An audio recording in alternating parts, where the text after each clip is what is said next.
Welcome, I'm Todd Raffel with Eightfold. We are a talent intelligence platform for the whole employee life cycle. We are not talking so much about artificial intelligence today necessarily. We're talking here about what's on the minds of leaders, companies, and human resources and other talent leaders. And I'm here with Allyn Bailey from Intel.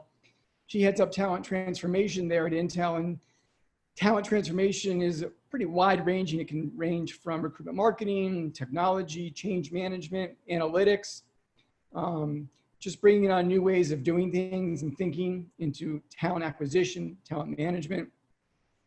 So Allyn, what is on your mind now? What are you thinking about at Intel? You and I were briefly talking about that. You are thinking about engagement of not so much attracting candidates, but engaging the ones you have attracted into your, that are already a part of your CRM, correct? Right, absolutely. So, you know, I think that, and this has been something that's been on my mind for a very long time, but I think it's really focused in now. As talent acquisition professionals in the talent acquisition space and recruitment marketing, we have spent a huge amount of time and effort to attract people into our pipelines, and usually from a very transactional perspective, from what is in it for us. How do we move them into, convert them into an application, and then convert them into a job, and then, right? And then if we're being nice about it, we say, okay, let's put a talent community together of all those other people, and we'll send them a newsletter once a month, or maybe an email, right?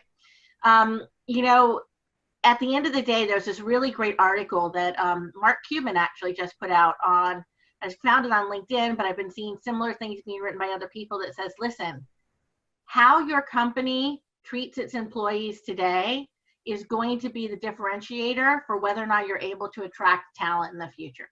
And here's what that means to me. What that means to me is I have 3 million some people who are sitting in my talent attraction database, right? These are people in my CRM who we've built nurturing programs around, who we're trying to engage with, but we need to double down on that effort now and figure out how we tap into helping them connect to the emotion of how Intel is treating its employees, because they're having experiences in their own employee experience today, in their own world, their job, their families. They're dealing with this environment, and they're seeing what's going on for themselves.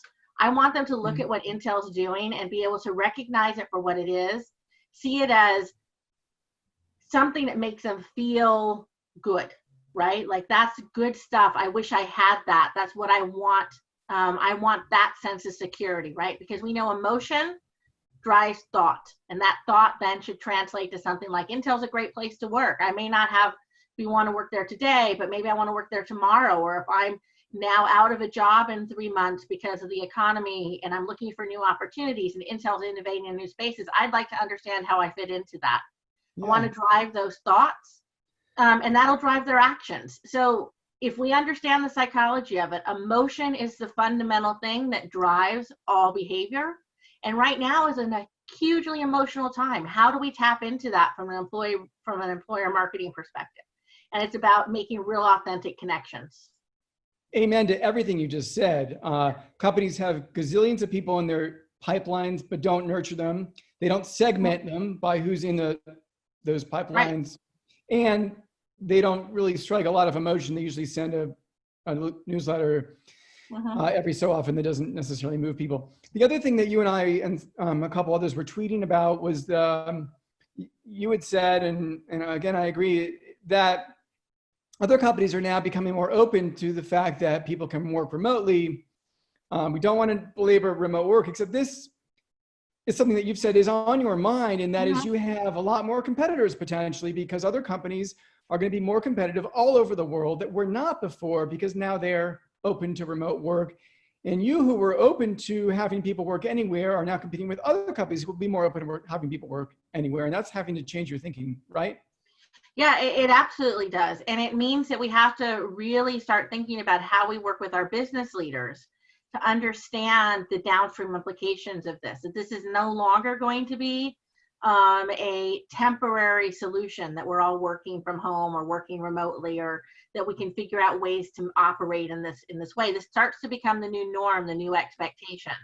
And as that happens, we have to be ready to do this, not just on a every once in a while, or maybe in a special circumstance we allow people to do this. We have to get much more comfortable with this becoming an okay thing, because for two reasons. I'm not just worried about whether or not the talent I want, I'm competing with others because they may choose to go to a different company. I'm worried about the talent I currently have.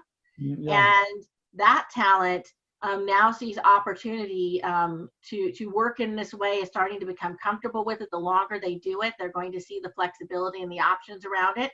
And that's going to make them much more likely, I think, to be willing and open to looking at other opportunities with other companies and other places. They're not locked down by those same constraints of their kid's school district or where they bought their house at.